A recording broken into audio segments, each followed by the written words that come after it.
Hello and welcome again to our YouTube channel. In today's video from the Photoshop series, we are going to see some tips and tricks to how to make some flying papers on a cloudy sky and they are having intershadow between. With this being said, let's start directly and go to our Photoshop. Okay, I've selected this color for the sky, but you can select any color of your preference. You can make it lighter, you can make it darker, it depends on your preference but I prefer this one for the sky. Okay, and to make clouds, I've said you need to select the background as white. Okay. Now that's to make white clouds.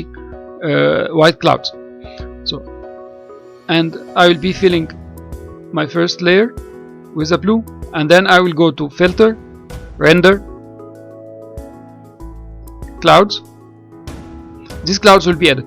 Maybe that's the standard shape of the clouds. If you don't like it, we can stretch it in any direction. It will give you different shapes and it will be amazing. So simply when I'm here, if I make Ctrl T to make the transformation, I come to the width. For example, you can see the effect with each change in the percentage. I'll make it 200.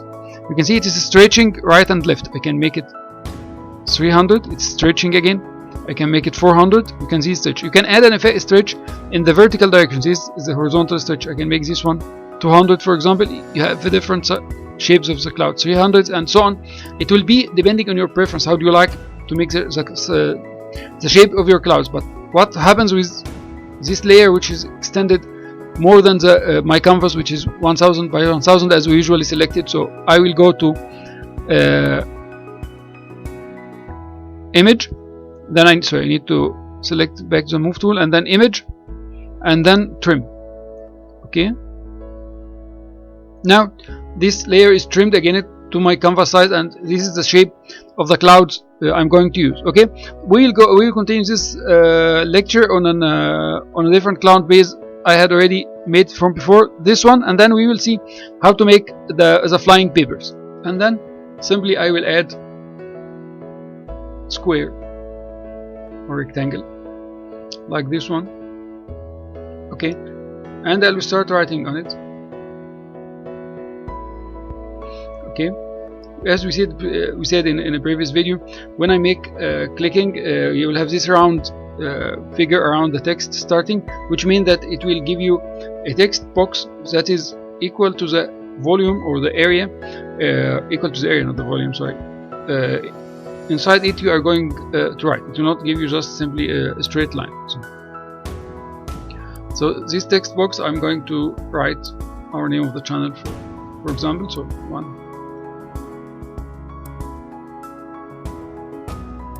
of the simple ways. Okay, and I'm going to change the color from here.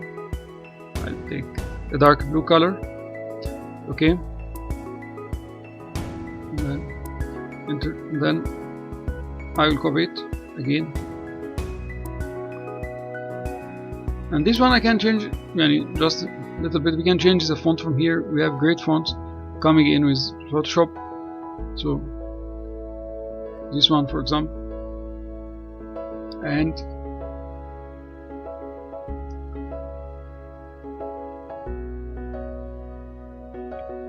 can show you some of the different fonts that's coming here. For example, this one.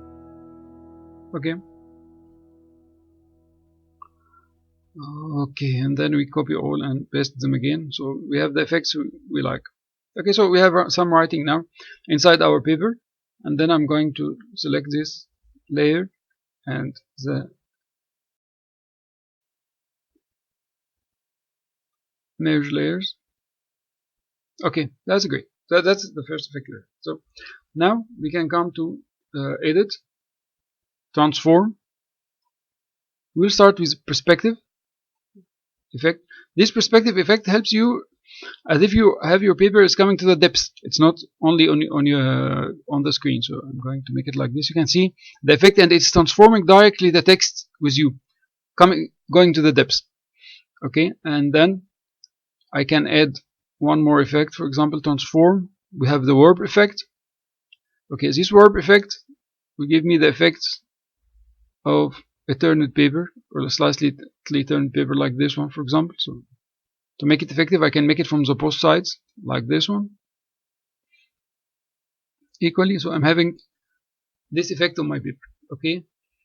Then, for example, I can come and turn it. Now I select some rotate effect to make it like this, for example. Okay, to bring it to center it in my paper. Okay, now you have some effect on with your paper. It's like waving with the wind, or whatever you are hanging it and it's flying. Or you can make it. You can use it if you turn it to the other side. You can use this effect. For example, if I make it like this one, I can add a column here, and then I can make it like a flag. For example, that you can play with these nice effects. Okay, I'll show you one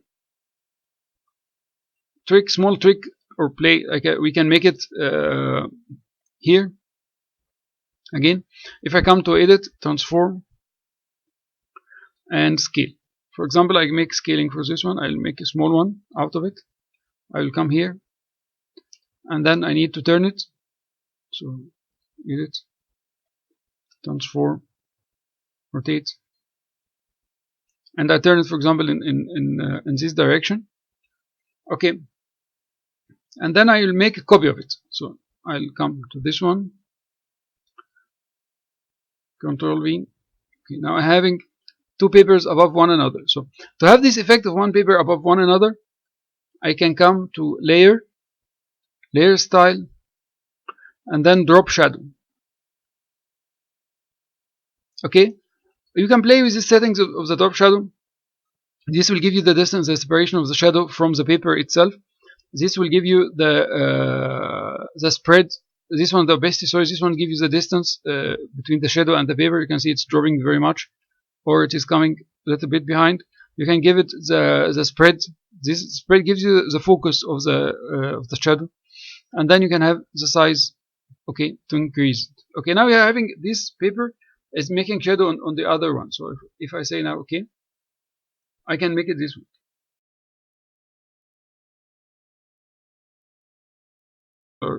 So I can come here, for example, and come to filter, okay, to styles.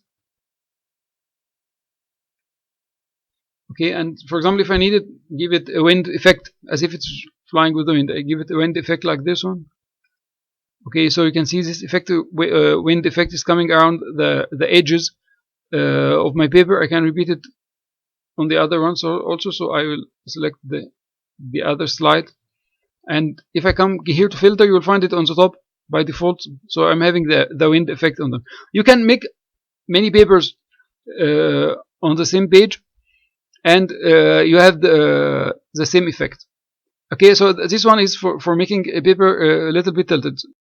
Thank you for following so far. I hope you had a wealth of information, and see you in the coming and next videos after you subscribe and like our videos. Thank you very much.